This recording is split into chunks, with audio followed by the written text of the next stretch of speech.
For tonight's homework, we're working on page 9. Make sure you've had a chance to complete those problems so you can correct them with deception. So for tonight's homework, make sure you use graphs, tables, and equations from today's lesson in class to help you. So the first question says, suppose each student walks 8 kilometers in the walkathon. How much money does each sponsor donate? Well, I pulled up the graph here on the side just so it was kind of easy to use that as a visual.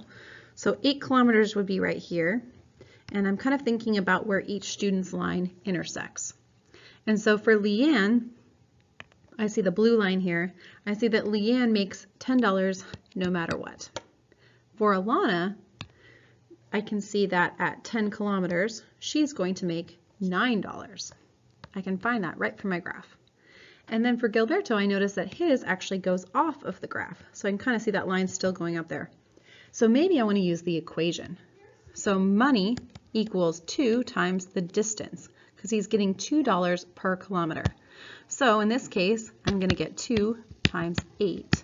So he's going to make $16. Now suppose each student raises $10 from a sponsor. So we're kind of looking from the other side here. So everybody gets $10, right? And so I want to think about where each person's lines intersect here to think about the values for distance that are going to go with that amount of money. So if Leanne gets $10, I kind of have an issue here because I have no idea how far she walked. She could have walked 0 kilometers and she would have had $10. She could have walked 10 kilometers. So we are not sure what it is for Leanne. We can't tell based on what we know. For Gilberto, we can see here that at $10, his line intersects right here. And so he will have walked, this is going down right here, to 5 kilometers. And again, you can think about your equation as well, about how 2 times 5 would make $10. For Alana, I notice that her graph crosses right here for $10. And so I can see that she is going to need to walk 10 kilometers in order to get $10. And again, I can use my equation to reason through that as well, because, should not be $10 there, should be 10 kilometers. Because 50 cents times 10 plus 5 will give me, right, half of 10 would give me 5, plus 5 would give me 10. So I want to get $10, and in order to get $10, I'm going to have to walk 10 kilometers. So on which graph does the point 12, 11 lie? Looking at my graph here, I notice that this goes to 11. I can kind of add 12 and imagine whose graph is going to go here with 11. So I'm going to have a point kind of like right here at 11 or 12, 11. And so I can see here that this is probably the most reasonable for Alana. And the information that this point would represent, well, 12 is going to represent the distance in kilometers. That's my independent variable. And 11 is going to represent my money, which is my dependent variable. So basically, this is telling us that when she walks 12 kilometers, she makes $11. In Alana's plan, how is the fixed $5 donation represented in the table, graph, and equation? Well, when you look at Alana's plan, when you look at the table, you'll notice, I'm going to say here, distance for D, and M for money. And you'll notice in the table at 0 distance, she still makes $5. So that is my fixed donation there in the table. It's the value that's going with 0 distance. When it comes to the graph, I can see the $5 at this particular point where the line starts.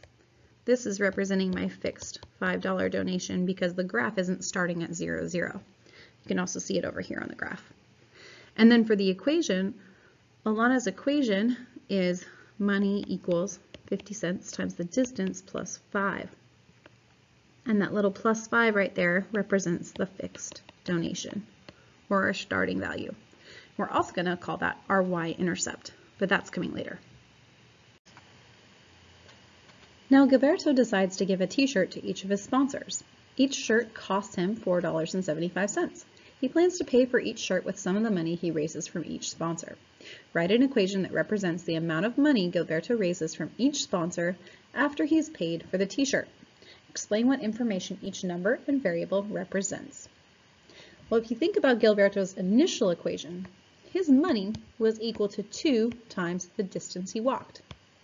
So again, D represented kilometers, 2 represented his $2 per kilometer, and M was money. So now we are spending money though, because he is going to have to pay $4.75 for a t-shirt. And so we're going to add something to this equation. We're going to subtract $4.75. And this represents the t-shirt fixed cost. Just kind of like on the page before how we had a fixed starting donation. So if you think about this, we're going to have some different kinds of values here in this table, this graph. So when we actually graph the equation, we might want to make a table first and think about what the values are going to look like. So from 0 to 5 kilometers, I'm just going to set up my scale here from 0 to 5. Notice that the intervals here are the same amount. So if I'm doing 2 spaces between each, that needs to be consistent the whole way. And now we're going to go ahead and think about values. So if I put in a distance of 0, for example, what is the money that I make? Well, if he doesn't go any kilometers, that would mean that he didn't make any money. And if he gave somebody a t-shirt, he would be out $4.75. So then if he went 1 kilometer, he would still be out some money. He would get $2 for going the 1 kilometer, but he would still owe $4.75. So now he would be in the hole $2.75. If he walks 2 kilometers, he would be getting $4, but he still owes $4.75. So unfortunately, he still owes 75 cents. So you might be thinking, he needs to walk more than 2 kilometers if he actually wants to make some money here. If he walks 3 kilometers, he would be bringing in $6. 2 times 3 would give us 6. But then we're going to take out the $4.75. So we are left at that point with $1.25. And so now we can keep seeing how this is going to build up. Now if I walk for 4 kilometers, 2 times 4, I get $8. 8 minus $4.75. Again, you might need to write some of these out just so you don't make a mistake. We're going to subtract here, and I get 5, 2, 3. So $3.25.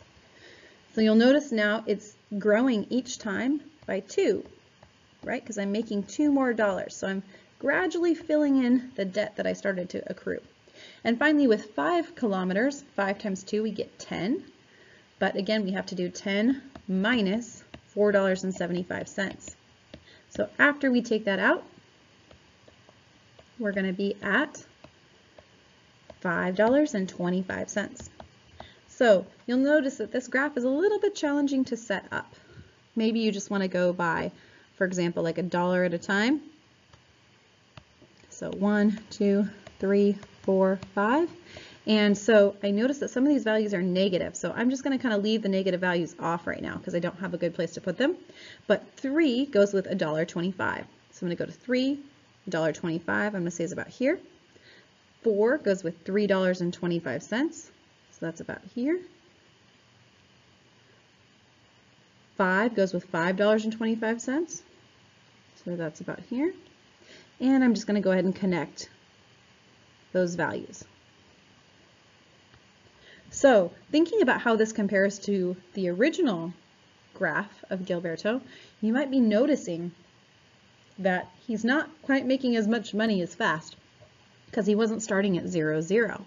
His original graph looks more like this here. It goes through 0, 0, and it's going up by 2 each time. And so you might be noticing that it's kind of like his whole graph has moved down. And if you think about it, it's moved down because he's owing some money here, right? So basically it's moved down $4.75 because he now has expenses that he didn't have before. Is this relationship linear? Well, thinking about what you see here, does this still make a straight line? Hopefully you're saying yes.